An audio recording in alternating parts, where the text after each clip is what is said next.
Vesa Kivimäki valmistautuu suoritukseen linja-autolla 2 pyörällä ajoon. Ja siitä lähdetään rampille.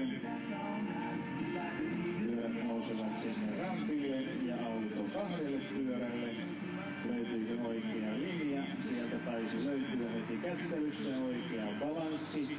Tyylikkäästi Vesa kurvailee tällä 10 000 kiloa painavalla linja-autolla täällä lentokentällä auringon laskiessa kauniin syysilman vallitessa ja pitkälle menee hitaasti, mutta varmasti.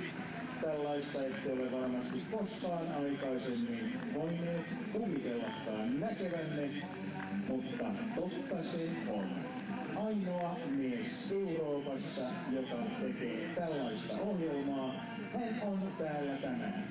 Tällaista ei ole nähty edes James Bond-filmeissä.